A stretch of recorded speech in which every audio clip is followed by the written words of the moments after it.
here with Coach Lindbergh after the first day of spring practice. First, just how did it feel to get back out here and get things going with spring ball? Oh, it's awesome. Get back on the grass and get out here and get to work again. It's a lot of fun. Guys were flying around, had a lot of energy. It was good to see.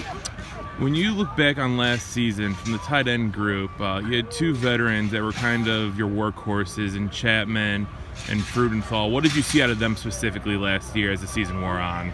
Well, there's just two guys there. They obviously had big shoes to fill with Cam Serenay graduating and losing Devin Pike as well.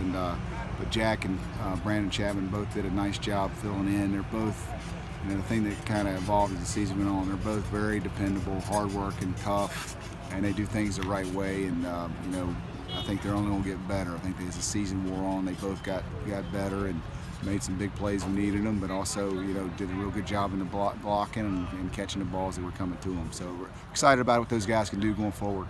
You have both of them back now. They've been in this program for a while.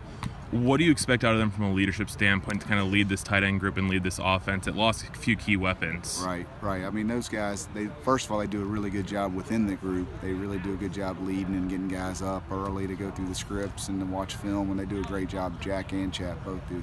But now it's, can they do that with the rest of the group? And I think obviously they got to lead and do things the right way on the field, but then they can grab guys and do things, and I think they got a little bit more voice. Hopefully they'll have a little bit more leadership role with the entire offense. Blake Whiteheart was someone who got a taste of the field last year, was able to keep that red shirt, but what did you see out of him in his limited role last year, mainly special teams, and what can he bring to this tight end position? Well, Blake, he played just a little bit last year. He was obviously a true freshman, and Blake shows a lot of promise. I mean, he's a very good athlete, can run, catches the ball well. He's a tough kid. He's just got the biggest thing, the hardest thing early is just to learn the system and learn the offense. And once he does that, I think he's got a very promising future.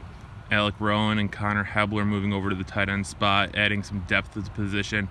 What does that do to kind of round out and complement your entire tight end group? Well, we need numbers. Last year we were pretty thin, and then those two guys, Connor moved over from defense, and he's a hard worker, going to help us on special teams, and hopefully he can provide us some depth there, and maybe some of our two tight end sets can help us there. And then Alec, you just got to keep maturing, keep getting stronger, and try to keep working to get better and try to find a way in the rotation.